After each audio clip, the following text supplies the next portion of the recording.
Okay, happy Friday. To my far right, Gareth Rhodes. Change positions, try to confuse me, but they can't.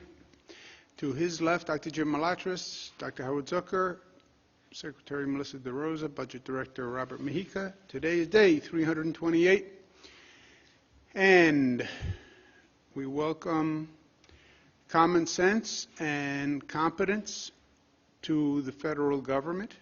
It is a relief for us here in the state of New York. President Biden's inauguration was beautiful, and it was uplifting, and it was entertaining. A lot of great entertainers. We want to thank President Biden for including the state and local aid in his first announcement of the America Recovery Act. State and local aid is something we fought for about the past 2 years. All the governors were united. State and local aid is just what it sounds like. It is aid to the state governments, aid to the local governments. The Senate refused to put it in the previous bill. The Senate leadership has now changed, obviously. And President Biden put in $350 billion. The next obstacle on the federal side is the $350 billion is in President Biden's plan. They could raise that if they wanted, by the way. Speaker Pelosi had a higher amount in her HEROES Act. I would urge them to raise it. National Governors Association, Democrats and Republicans, asked for $500 billion. But the real fight is going to be the allocation of the $350 billion. What state gets what? What's the distribution formula? And that is a slicing of the pie function, which is going to be done in the House and the Senate. We made it clear that New Yorkers are firmly committed to two things: our fair slice of the $350 billion, which we believe is modestly $15 billion, which we need for this year's budget relief, and repeal SALT, which is not state and local, but it was something that every Democrat was outraged at when it was passed. It crushed New York. Everyone said they would repeal it. Well, now is the time. Also, the President Biden's team is a welcome relief. The COVID task force coordinator is Jeff Zients. Jeff, I've known for 20 years. He is a true pro, and you see even on day one the actions they're taking are just long overdue. Use the Defense Production Act. I had a number of conversations and statements going back over a year urging the Trump administration to use the Defense Production Act. Wear a mask. Look at that. Common sense. Lightning bolt from above. So congratulations on implementing common sense and international travel procedures. We see these strains walking in our airport. It's easier to bring a COVID strain through an airport than it is to bring fruit from another country. It's defied common sense. So this is a welcome relief, and it makes us feel, frankly, like we're not alone. You know, the federal government is actually doing something positive, and it's a real partnership. Jeff Zients is going to work in partnership with the governors. The governors are the ones who are administering this COVID vaccine. The governors are the ones who've been fighting this COVID battle. We felt like we've been battling it on our own, but we're going to have a weekly meeting with Mr. Zients, hear from the governors, hear what they need, and it's a real functional partnership. So I thank them all very much for that. Where we are in this foot race, how fast does the infection rate go up? How fast do we vaccinate? This is where we are today, 5.6.5 positivity, 268,000 tests, statewide deaths 165. Deaths, talk about lagging indicator, which is a sort of antiseptic term, but you get infected, you go into a hospital. If you're in a hospital, long ICU, intubation, and too often death. And that's what we're seeing now. Good news is we're seeing the hospitalizations decrease over these past couple of days. Significant decrease, 400 over the past couple of days. So that's really positive news. ICU's down 14, intubations down 19. Positivity rate is down, continues to go down, and that's very good news. Hospitalizations are also a lagging indicator, but eventually they follow positivity. If fewer people are getting positive, fewer people are getting infected, fewer people are going into the hospitals, and that's what we are seeing also. This is a confusing chart, but just to make it confusing, as if it wasn't confusing enough. Start at the bottom, December 7th. December 7th is when you start to deal with the surge from Thanksgiving. People gathered for Thanksgiving, social gatherings. If they weren't smart, infection rate went up.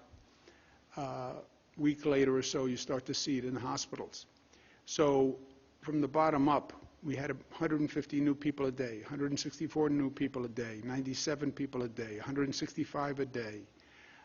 Then it starts to turn, 111 per day, 48 per day, 32 per day, 5 per day. So this, again, is more good news. We just need to keep the arrows pointed down. But never get cocky with COVID. Truer words were never spoken. I'll take credit for that quote. Never get cocky with COVID. The new strains are frightening.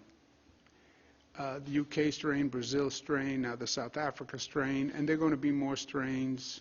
I would wager on it. The UK strain has been spreading, should have never been here. If this federal government had done the testing and the quarantine mandate that other countries did. But we are where we are. We're up to 25 cases in New York. CDC has said the UK strain is going to overtake the COVID-19 strain by March. That's how quickly this strain spreads. If that is true, you could see the infection rate go up again. So hence, don't get cocky with COVID. 2 cases in Westchester, 1 in Kings County. I'm a born and bred New Yorker. I still call Kings Brooklyn. So we adjust, right? We're in a war with COVID. It's a fluid situation. Government normally takes a position and stands there. That doesn't work in war. In war, when the enemy moves, you move. They try a new tactic, you try a new tactic. And that ability to flex and adjust is very important. Stay on the balls of your feet, to mix metaphors. Hospitalization, Finger Lakes, Finger Lakes, Finger Lakes, Finger Lakes, Finger Lakes, and now Long Island. We have seen Long Island ticking up, but now it's Finger Lakes and Long Island, highest percentage hospitalized. Highest positivity, Long Island, Mohawk Valley. Highest positivity, New York City, Bronx, which has been growing for a while. Staten Island seems to have stabilized, and that's good news. Thank you very much, Staten Islanders. And again, these numbers are a function of behavior. How you act is how the virus will spread. It's that simple. Where are we in terms of vaccinations? Remember what happens, we get a supply from the federal government. We've tried to find the allocation on our own, purchase on our own. Pfizer and Moderna are both operating under something called an emergency authorization use. They call it EAU. It's a federal program. Everything has to be an acronym because that's the federal government.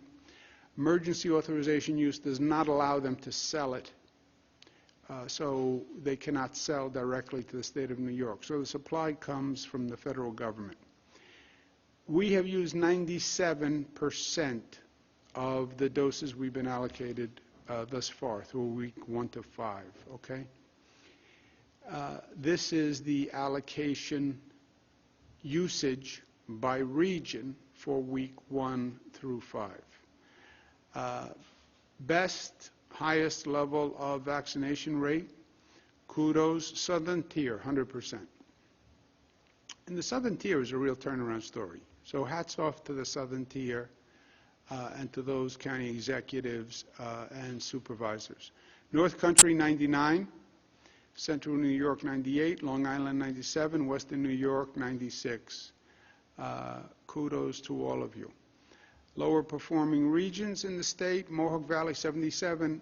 That has to improve, and it should improve. People are in desperate demand for the vaccine. We want to make sure as soon as we're getting it out. Capital Region, 82. Mid-Hudson, 84. New York City, 90. Finger Lakes, 94. Overall statewide, 1,329,000 doses delivered. We run out of allocation today. The week 1 to 5 allocation will be exhausted by the end of the day Friday. May already be exhausted, frankly, midday on Friday. And we're now going week to week on the next week's allocation. We have 28,000 dosages left in the state from week 1 to 5.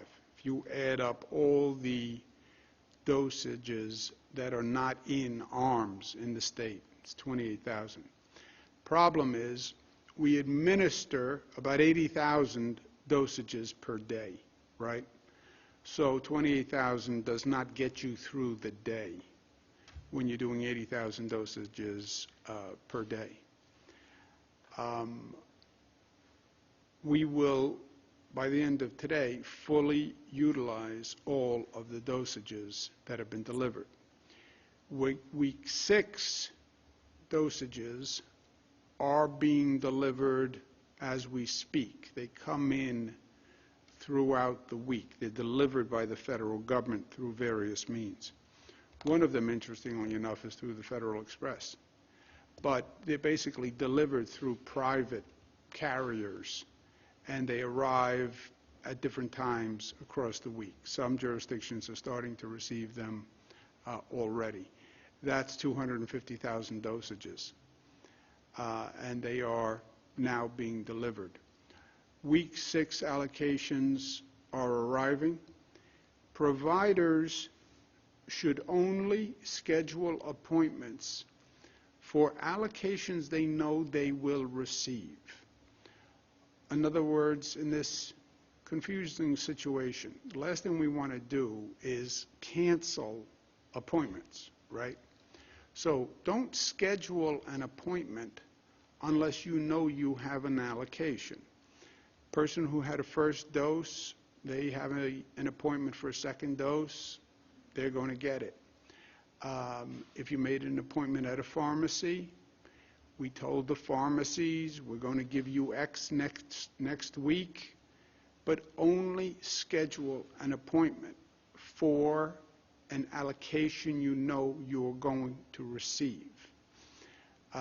Don't gamble, don't bet. Some providers think if they schedule the appointments ahead of time, people will feel comfortable because we have waiting lists. Not if you cancel those appointments.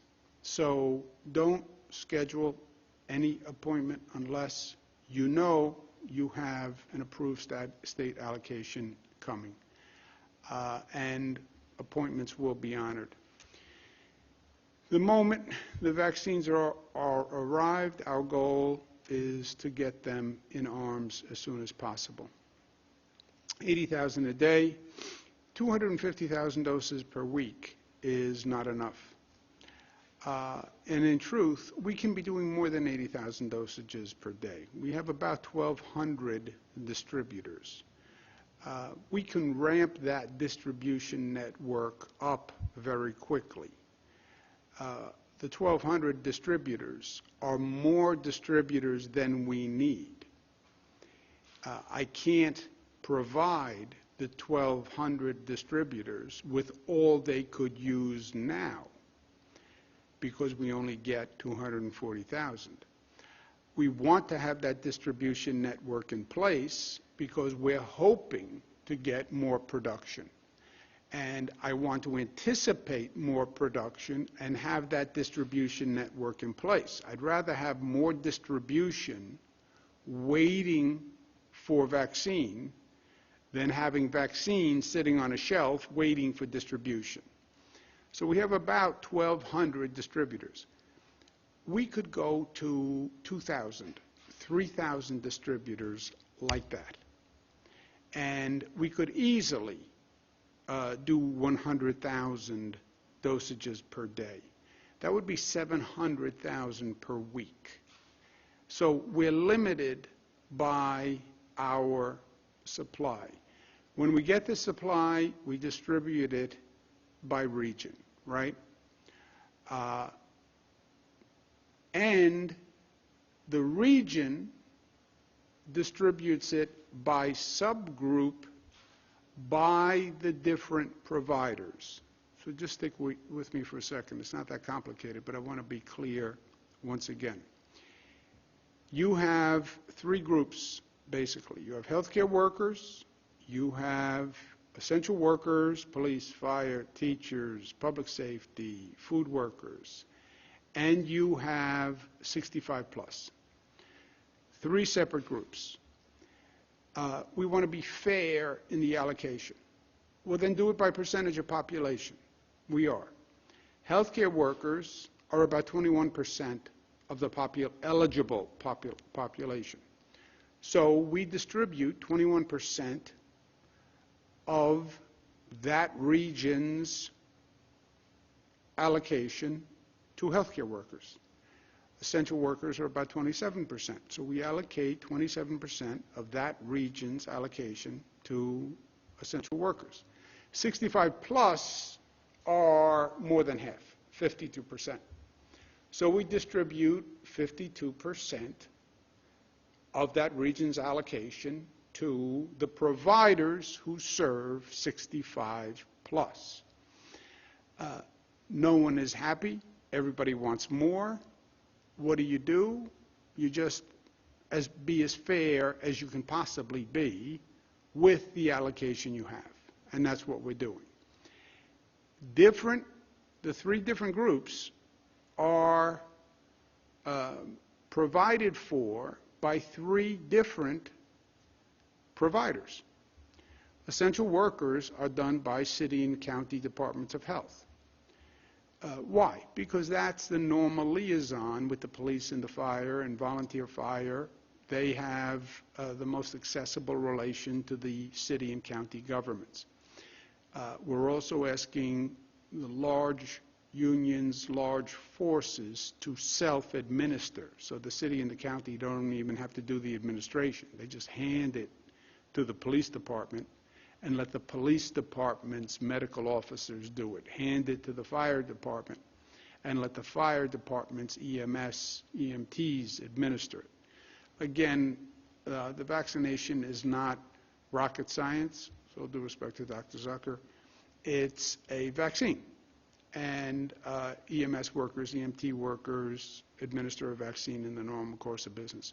So essential workers and the percent that essential workers represent, 21%, goes to city, county departments of health. Healthcare workers go to the hospitals. Nurses and doctors work in the hospitals. Doctors' offices are affiliated with hospitals or FQHCs. But that's the normal accessibility for them. Healthcare workers get 27%.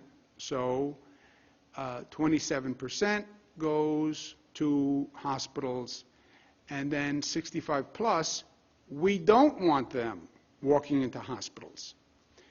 There are a lot of people who are ill in hospitals. We don't want them walking into City Hall. So retail establishments, pharmacies, mass sites are where we're doing the 65 plus. It's important that the provider follows the prioritization, because otherwise they're giving that group's allocation to someone else. And I've said this repeatedly, but I understand the stress level and the anxiety level. At least we have to be able to say we are fair. If you give the police dosage to 65 plus, then the police don't get it. If you give the 65 dosage to hospital workers, then the 65-year-olds don't get it. So please follow the Department of Health prioritization. Otherwise, you're robbing Peter to pay Paul. That's all you're doing. The Trump administration, and I said this not because he's out of office, I said it while they were in office, this was all unnecessary chaos and confusion and anxiety. Everybody agreed nursing homes were the top priority. Everybody agreed with that. All Americans agreed with that. You have vaccines, they're limited, give it to the people in the nursing homes. Everyone agreed with 1A. Nurses, doctors, give it to them. They're on the front lines. They're dealing with COVID-positive people every day. I'm not. They are. And if they get it, they're super spreaders. And if they get it, the hospital's closed down. Everybody agreed. First responders, essential workers, everybody agreed. They could all be potential super spreaders. They're more exposed. They then opened it up to 75 plus, which made sense. But again, you are already way over capacity. By the way, we still have not received enough supply just to do 1A and 1B. If they had only opened it up to nursing homes, healthcare, and police officers, we still have not received enough supply even to get past nursing homes in 1A. We wouldn't even be in 1B yet if they opened the categories sequentially. Then you open 75 plus, then they open 65 plus, all at the same time. So you now have 7 million people, all who are eligible, and they're chasing 250,000 vaccines per week. It made no sense. And it created chaos. What should have been done, nursing homes first. You finish nursing homes, go to 1A. You finish 1A, go to 1B. Then, after 1B, and again, we still wouldn't be through 1B. We wouldn't be through 1A. We've done 1.3 million dosages. How many people were in 1A? Who remembers?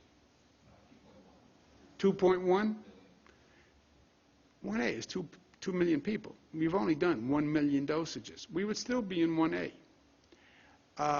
But then go to 1B, and then if you open the age groups, you should have opened it as a priority by age. I'm 90 years old. I should go before the person who's 65. I'm 90, I should go before the person who's 70. And it should have been opened as you had allocation.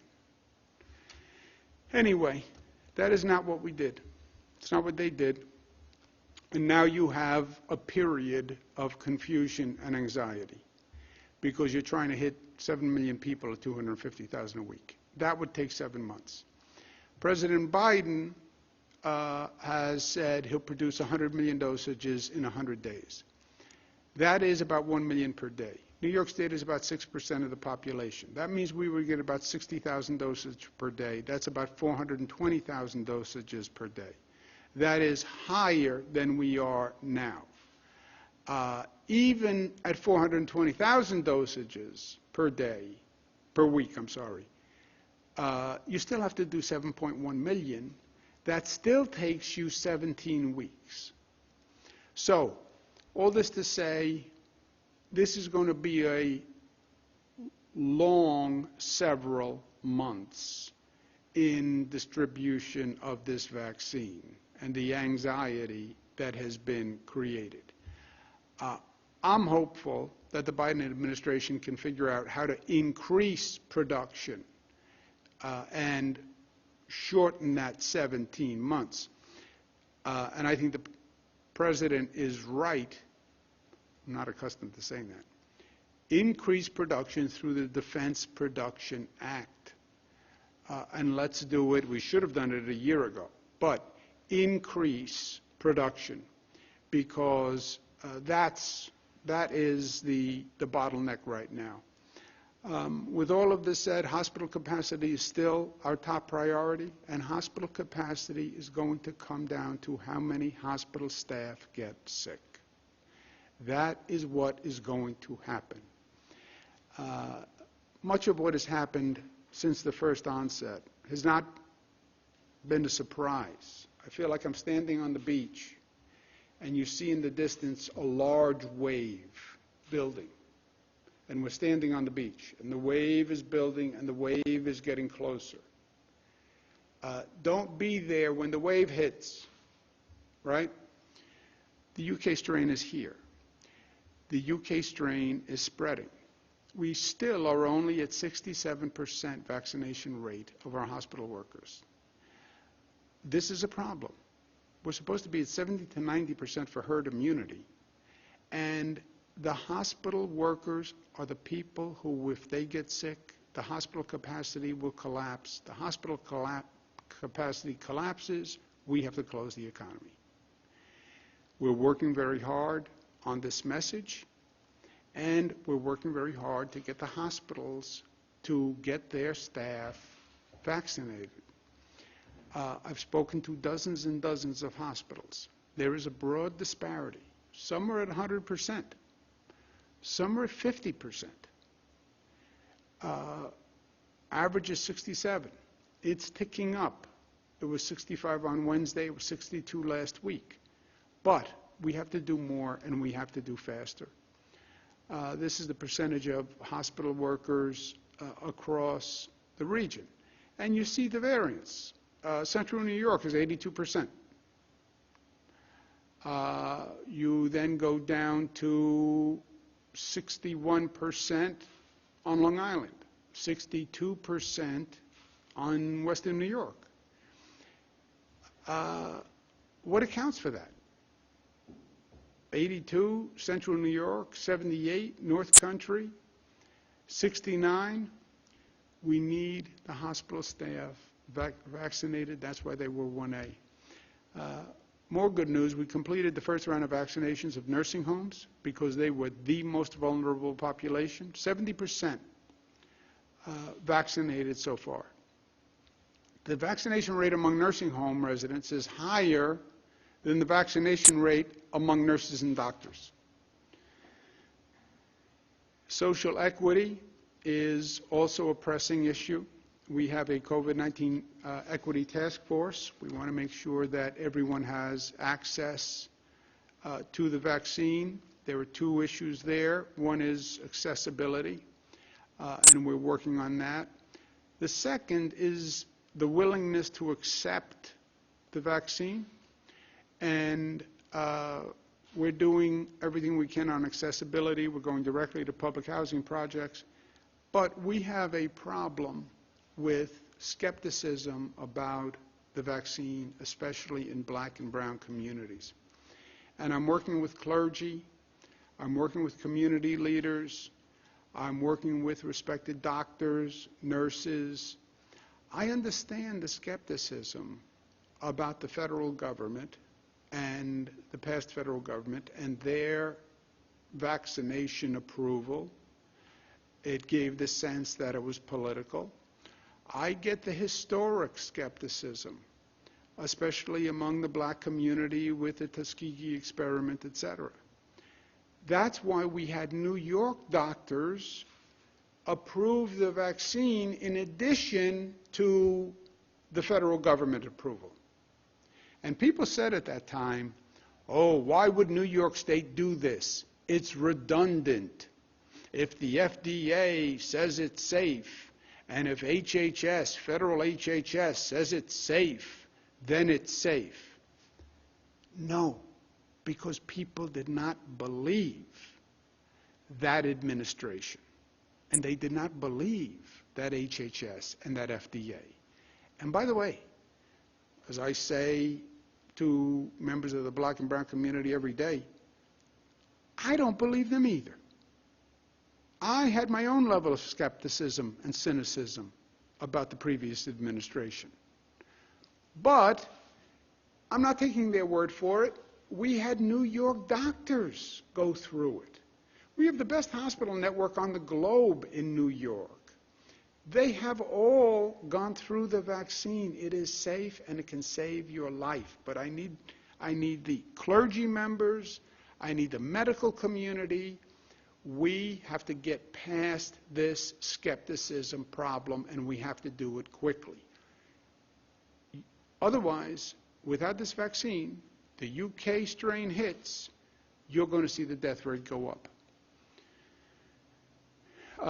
As an aside, in the budget, we're doing something called 21-day amendments, where you can amend the budget and add certain things. I just want to make sure people are aware. We have consumer utility protections in the budget. Right now, there's a statutory cap on what the utilities can pay for damages. So there's a storm on Long Island. People get hurt. Public Service Commission determines that the utilities were not ready or whatever.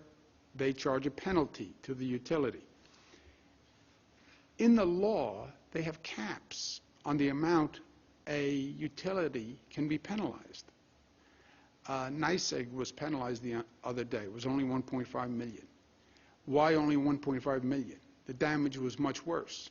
Well, because the law capped the penalty. The laws, and these are old laws, but they were basically a utility protection program. Why would you cap a penalty? The penalty is commensurate with the damage. That's what a penalty is. But at one time the utilities were very powerful, and they were powerful with the legislature, and the law protects them. That has to change. You can't artificially limit the penalty. The penalty is what the penalty is. The penalty is equivalent to the damage. If you create $10 million worth of damage, the penalty should be $10 million. Also, they can't shut off utilities because a person can't pay in the middle of an emergency like COVID. That's in the bill also. Also, internet providers, which now have limited regulation from the state and can often be very abusive to consumers. If you have a problem with an internet provider, it is the most frustrating process that a consumer can go through. And really, there's nobody to complain to. Many of them have basically a virtual monopoly, and they're not responsive to consumer complaints. We also want to say internet service providers, low-income families, you cannot charge more than $15 for the basic internet service program. We go to remote learning and kids are not in school. If the household doesn't have internet, that child doesn't get an education. And I'll tell you who that child is. That's a poor child, a black child, a brown child, a child in public housing. And education is supposed to be for everyone. So that's in the budget also. Also, and this was announced last June, okay, about 7 months ago, public safety is a crisis in this state and in this nation. The lack of trust between police and the community is worse than anything I have seen in my lifetime. The feelings are very high. Police feel victimized, they feel terrorized, they feel that the community disrespects them, they feel that they are the scapegoat, they feel that they can't do their job, and if they can't do their job, they're not going to try. Members of the community feel that they've been victimized and they've been terrorized. Our great Attorney General just did a report on the New York City Police Department that finds basically that the police have been using unfair tactics against protesters for a very long time, tactics that were supposedly no longer in place. This relationship has to be fixed, and it's not going to fix itself. The communities, we have 500 communities with police departments. Put the people at the table like this: police, community activists, representatives, and talk through the issues. Everyone in the state needs public safety. The police serve everyone.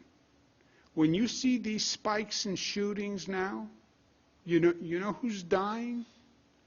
Black and brown and poor people. Those are the victims of the increase in crime and the increase in shootings. Forge a collaborative, talk through the issues. It has to work for the police. It has to work for the local community. And I can't do it from Albany because there are 500 different police departments. And by the way, what works in Rochester is different than what's going to work in the North Country, is different than what's going to work in New York City.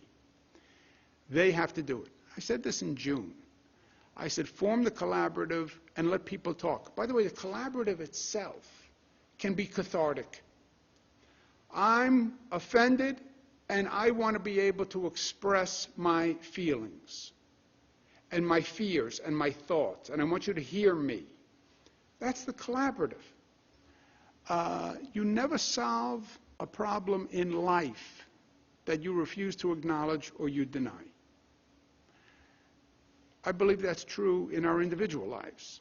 It's also true in our social lives. You deny a problem, it doesn't go away, it gets worse.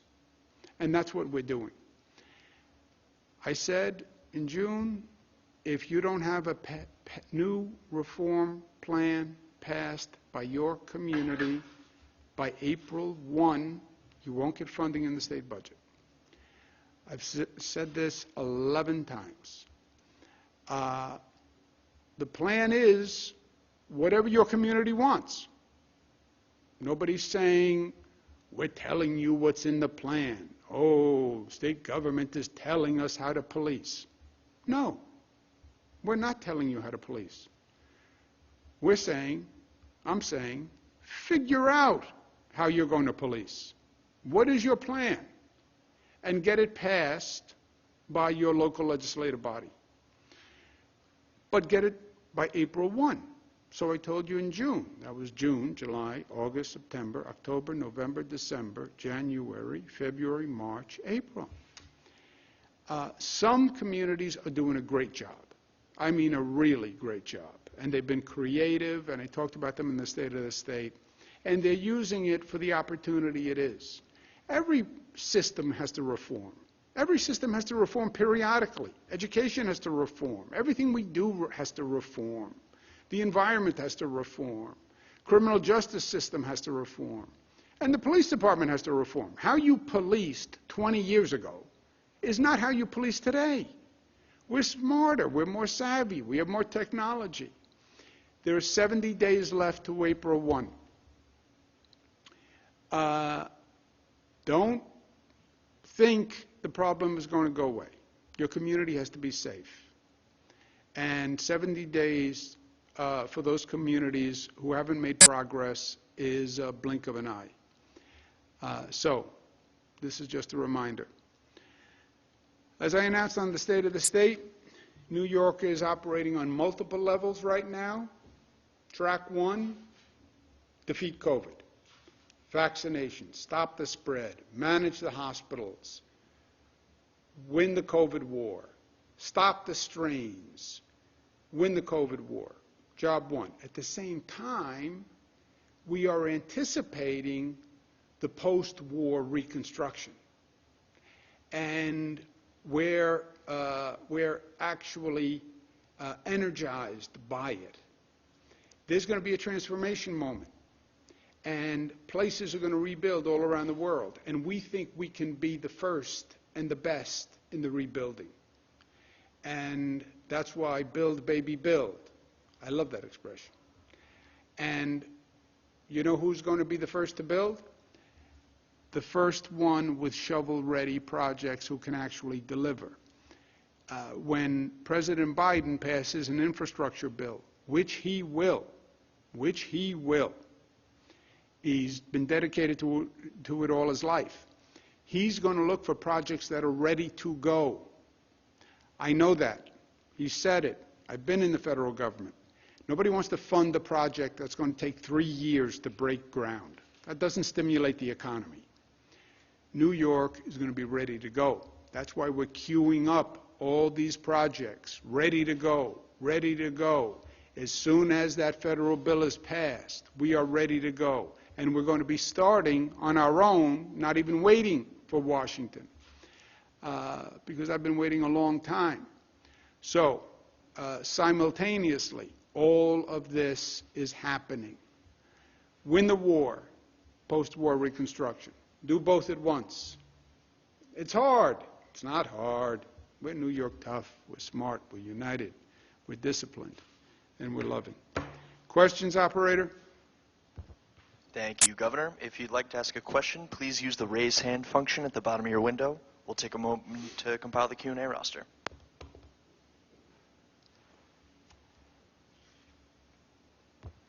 Governor, your first question comes from Peter Haskell at CBS 880. Peter, please unmute your microphone. Hey, Governor, you've been critical of CDC guidance saying 65 plus, but it's just guidance. Some states, including Connecticut, are holding the line at 75 plus. Why did you decide to go to 65 plus, and did that add to the chaos? I think there would have been more chaos, Peter, if we didn't allow the 65 plus in when the federal government said they were eligible. You know, a lot of people think what the federal government says has wisdom behind it. And when the federal government said 65 plus, the entire community of 65 plus said, great, I'm now eligible. It's a tough balance. All of this is a tough balance. But I did not want to frighten the 65-year-olds by saying, even though you are eligible by the federal government, we're not going to make you eligible here in New York. I think that would have increased the panic and the anxiety and the tension. So I said very clearly, we're going to open it up to 65, but, and I said this, Peter, explicitly, we're going to open it up to 65, but I want you to understand what that means. It means there are now 7 million people that are eligible for 250,000 vaccines a week. At that time it was 300,000 vaccines a week. I said, Peter, I'm passing Matilda's rule. Matilda's rule, it's named for my mother. She's 65 plus. That was close. She's 65 plus. Yes, you're eligible, but it's going to take weeks to get there. So good news is you're eligible. Nobody's saying you're not eligible. Bad news is, Matilda's rule, it's going to take weeks. I think at that time at 300,000 it was like 14 weeks or whatever we contemplated. But I said that at the same time. So yes, 65, we're not arbitrarily discriminating against you. It's not that we don't like 65-year-old people. But we're going to follow the federal guidance, not to create anxiety, but you need to understand what that means. And that's Matilda's rule. And I said that from day one. My mother's still unhappy with me. But I told them the facts, nice and clear, on day one. Next question. Your next question comes from Miles Miller from WNBC TV. Miles, please unmute your microphone.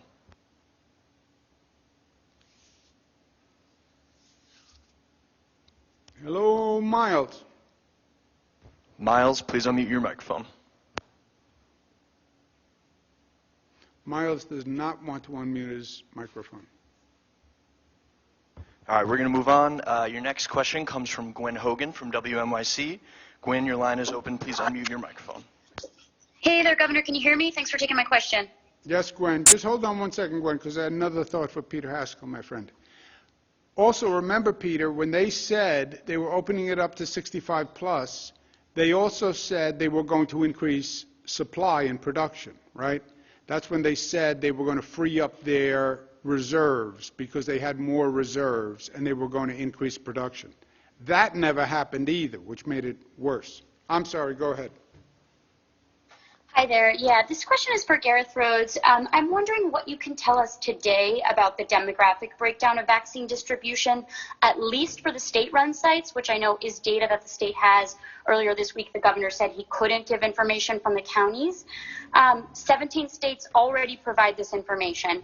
And secondly, I just wanted to ask about the state of COVID outbreaks in the state's prisons. There are outbreaks in about a half of them. No timeline for when inmates will start to receive vaccines, at least the most vulnerable of them. New York City has already started to vaccinate the most vulnerable inmates, so I'm wondering when the state will start that process. Sure. So on the first question, we have over 1,200 providers who are receiving the vaccine right now and distributing it. There's a lot of data coming into the system. We are compiling it. We are analyzing it, making sure it's accurate. Once there's accurate data that we feel comfortable with, we can release it. But the key here is you can only put out data that you feel comfortable with. There's a lot of providers still getting used to the input into this system. So we'll continue to do that, and once it's ready, it will be released. And then on I can take that one. So obviously, this is something that we've been talking about standing up and operationalizing.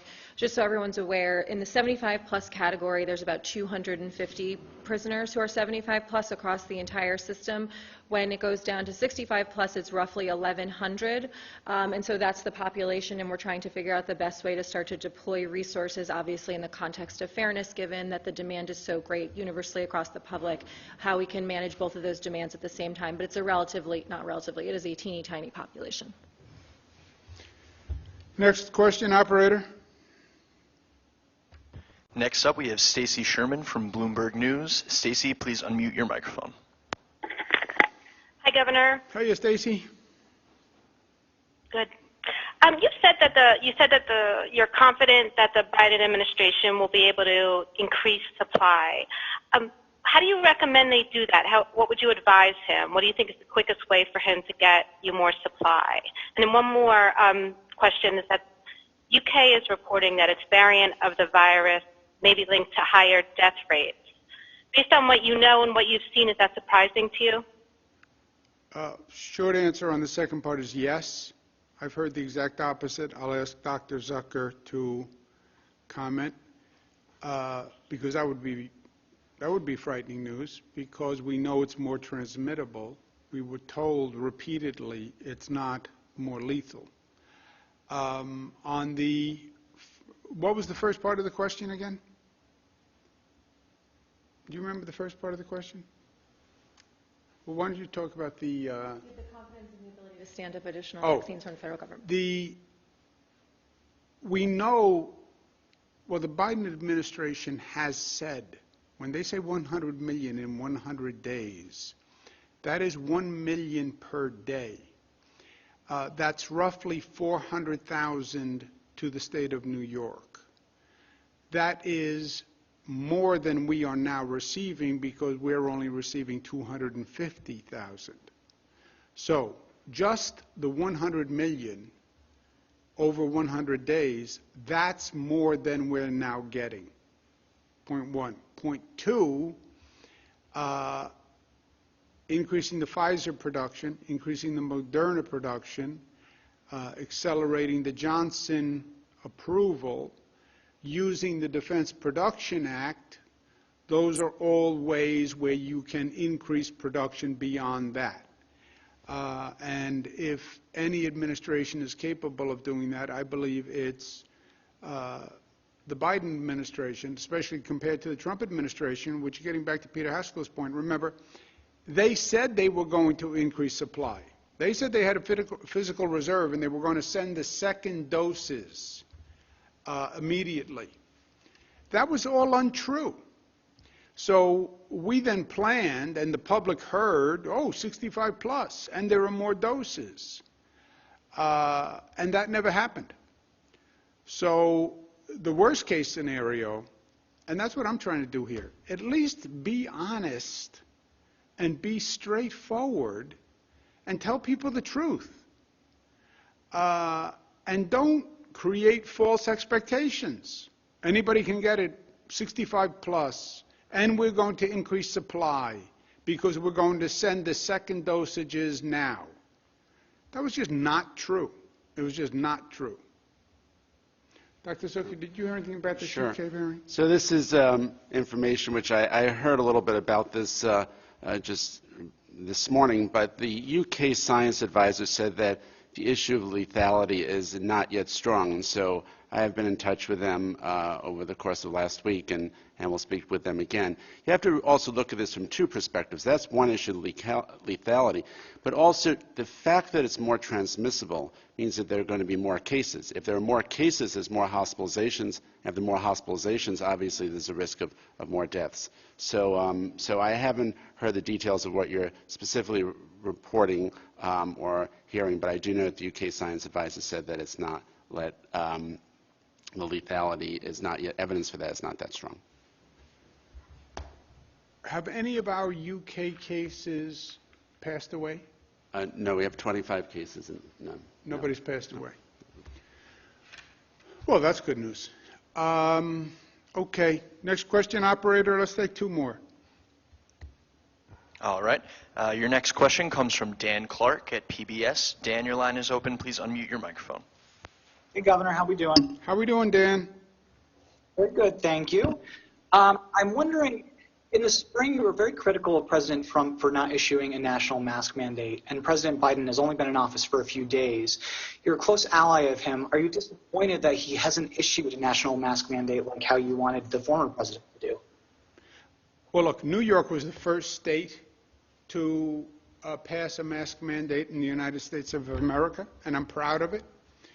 I think New Yorkers in many ways were more informed about COVID. We had a different experience about COVID, and I think New Yorkers got it, and I was willing to propose it and push it, and New Yorkers did it. You know, the New Yorkers did it. Mask compliance is like 98% in public spaces. And that's because of New Yorkers. Now, is the country in a different place? Look, you have some states that still are in various stages of denial. I think what President Biden did was a step in the right direction. And is going to make a significant difference. My position, as I did in New York, is I would mandate masks all across the board. But what President Biden did is actually much, much better than what had been done before. We had a president who was saying, basically, don't wear a mask, even though his advisors were saying wear a mask. And it was total anarchy. So President Biden himself wears a mask. His staff wears a mask. He has a mask mandate. Obviously, our mandate is broader, and I support our mandate, but I understand his. Operator? Your next question comes from Bernadette Hogan at the New York Post. Bernadette, your line is now open. Please unmute your microphone. Hi, Governor. How are you? Bernadette? Okay, so two questions. One, you were just talking about President Biden and the mask mandate. I wanted to get your thoughts on the other day, he was at the Lincoln Memorial and he was not wearing a mask. And this was hours after signing the executive order mandating the use of masks on federal property. And so wondering what you think of that. His top spokeswoman defended this and said, he has bigger things to worry about. So should the president be setting a good example and be wearing masks regardless of bigger things to deal with? And then number two, with the vaccines, right now, is the state allowed to use second dose allocations for first doses, or how does that work? And how does the Defense Production Act change our vaccination program, and what do you hope that it smooths out going forward? What does what? Burned out. So what was the last four words? You got broken up.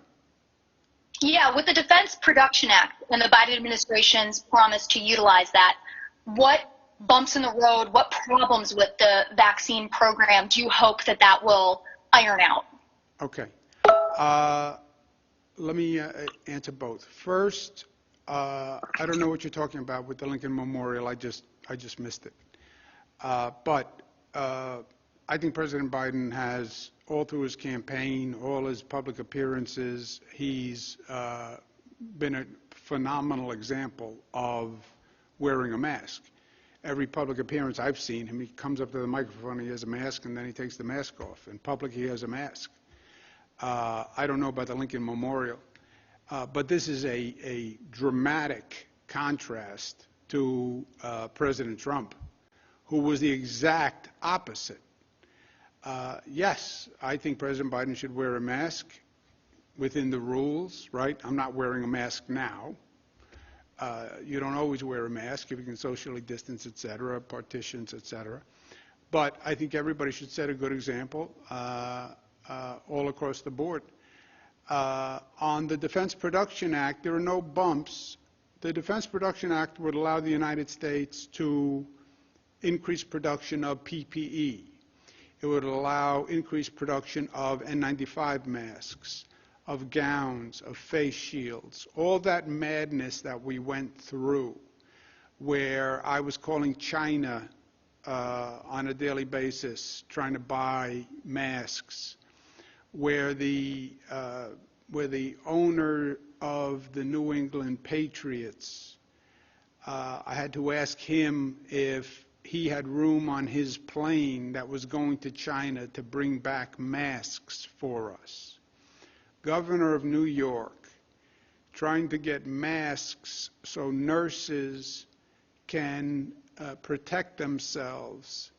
I have to ask a private person if they have room on their private plane to pick up masks in China. I mean, how more of a bizarre situation.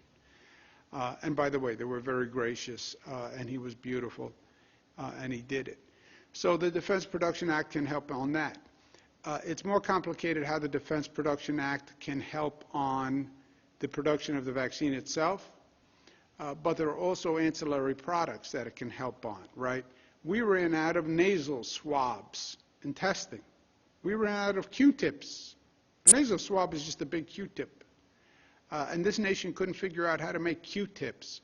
The Defense Production Act gives the president the authority to say to a manufacturer, we're going to pay you, but I need you to increase your capacity to make nasal swabs.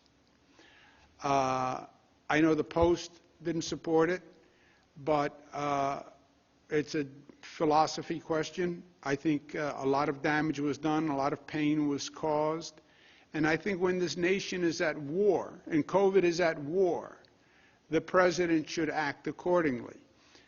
When we're in World War I, World War II, you have factories transformed into factories to build tanks and bullets and rifles because we're at war. COVID is at war. And our front line, the nurses and doctors, didn't have masks and didn't have gowns. And the governor of New York is asking a football team owner if he has space on a plane. I mean, that's not government. Next question, operator. Governor, your last question comes from Jesse McKinley at the New York Times. Jesse, your line is now open. Please unmute your microphone. Hi, Governor. Two questions. Can you walk us through what sort of surveillance testing the state is doing for the UK variant? Like how many samples it's running to kind of get a sense of how widespread that is in hard numbers? And the second question would be whether or not the state has taken any supply from hospitals or clinics and taken them to state-run sites. Yeah, answer to the second question is no. Answer to the first question, I don't know. Do you know the testing on the UK variant? We're doing about 1,000 genome tests a week. We've done over 6,000 or so. We look for all the variants. We map the entire genome, so it's not just the UK variant. We look for the variant from South Africa, from Brazil, and anywhere else to see if we've identified that in New York. So far, we've only identified the UK variant. Okay, just point of clarification. I have said multiple times, if there are faster providers, we'll give them an additional allocation if they can get the vaccine out quickly. I don't know that have we done that yet? Where there are providers who are not able to use up their full supply, we have been in a position where we can move it to another hospital or someone who serves that same category of eligible population, but that is working together with that hospital or pharmacy to make that transfer happen. So maybe a hospital or a pharmacist.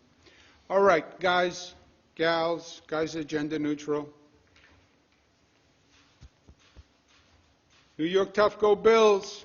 Go Bills, Kansas City, big game. Bet Bills. Have a good weekend.